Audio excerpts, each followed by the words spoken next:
Welcome back, everyone. This is part 2 of the King's Castle. King James, along with Wes Chopin and Pete Goldberg.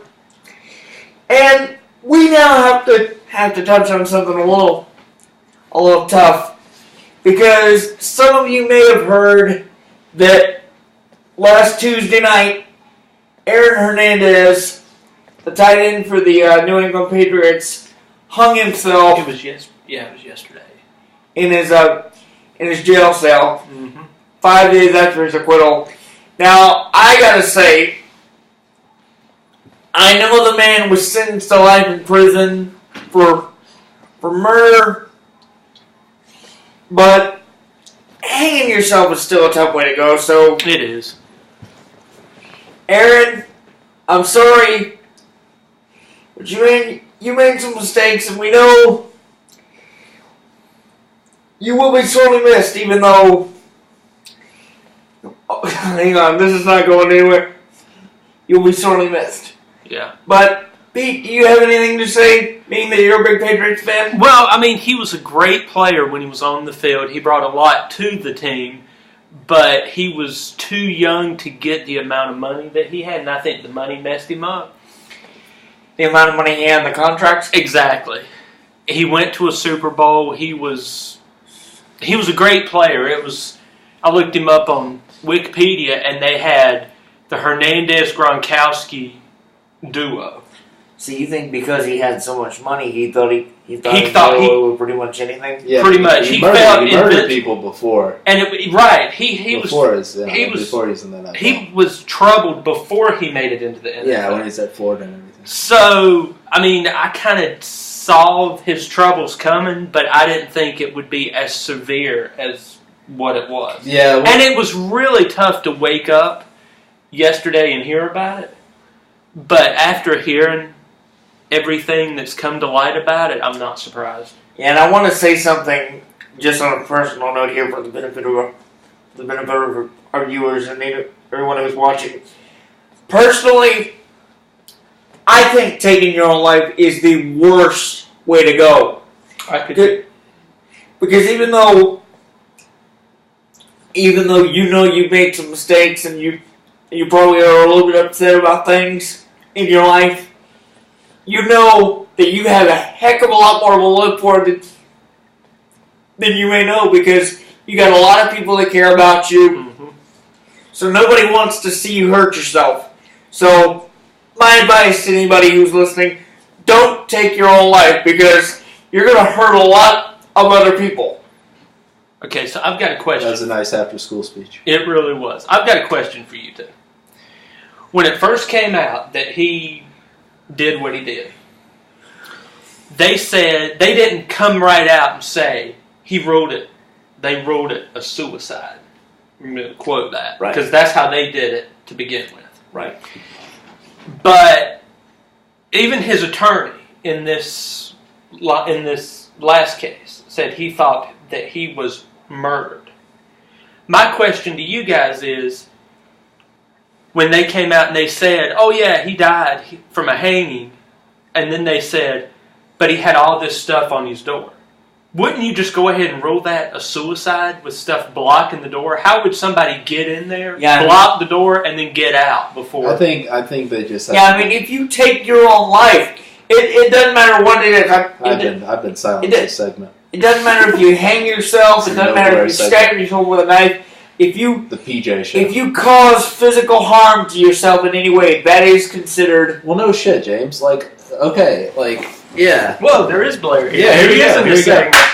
First of all, I just a knee, but still. I kind of, I feel for Aaron a bit, in that, I understand how growing up in the situation he did, he felt no choice, kind of, and pressured to join a gang. And oftentimes, being in a gang and being in that situation could lead to some of the criminal activities he did. Maybe he felt like he didn't have a choice, he was in too deep and everything, and then that kind of became habitual behavior. And I also feel bad for him with the suicide as well, because I couldn't imagine knowing that you made some huge mistakes and everything, but then having to look at your 4-year-old daughter and then realizing you're never going to see her again, and realizing all the people you let down. I think I don't condone anyone taking their life by any means, but I can definitely understand why he was deeply troubled. As far as them not ruling it a suicide immediately, I don't think they like to rule anything.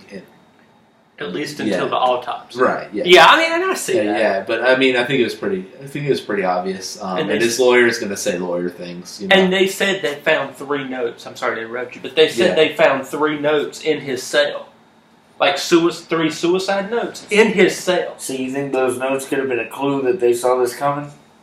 Well, not that they saw it coming, but they found him. That it was a suicide. They found him so early on yesterday morning that he could have wrote them Tuesday night and then just put them somewhere. And then when they were going through his cell all day yesterday, at first they didn't say, well, he committed. They said, well, he hung himself, but there was no suicide note. Well, now today I find out that they found 3 of them. Right. Wow. Yeah, and it's a brutal situation. Not only because he is such a talented football player, but just like as a human being, I really hurt for him because having to look at his daughter and everything, and Andy's then feeling like fiance. you have to be in quite the state to do something like that. Right. And I'm sure it was premeditated, and he was feeling like that for a while. Right. Well, I think it was interesting too that he did all this the day the Patriots celebrated their Super Bowl win at the White House. And they went that could have been and got a new press secretary too. So wow. I don't know if that had anything to do with it, but the timing is at least kind of ironic. And that's what made me so mad yesterday about it too. Is they're like, well, the Patriots were going to the White House. Should the Patriots have canceled their celebration at the White House because of this Aaron Hernandez thing? And it's like the man hadn't if played he was for the their Patriots teammate and not a criminal, then yes. But the man hadn't played for the Patriots in 16 years, huh? No, 16. No, in like 4 years. Where do you get your information? Drew Bledsoe? Like what are you doing? I'm sorry. Brett Favre. I got him confused with somebody local from here in North Carolina who also committed a very bad crime. Yeah, I think Hernandez was. I think he came into the league in like 2010, and he was released in like 2000. All right, I gotta do it. Quit hitting so good.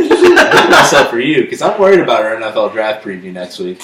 But yeah, I think we'll be like, where should Pee Wee Herman be picked? The Cleveland Browns.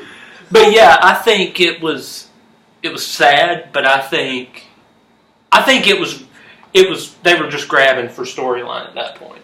When they'd been talking about it for most of the day on ESPN, and then they're like, well, should the Patriots have canceled their White House trip? Well, hell no, don't cancel the White House trip. There's just a talking point. He hadn't played for him in like 4 or 5 years. I think that's a personal choice at that point. If people on that team are still close to Aaron, but I do, and they want to grieve and they don't want to go to White House. I mean, and that's their choice. And I think it was smart too that Kraft and Belichick didn't take any questions at the White House too, because they knew that they were going to get the Hernandez. What do you think about the Hernandez suicide? Yeah, and it was still so fresh on everybody's exactly. Everybody's mind.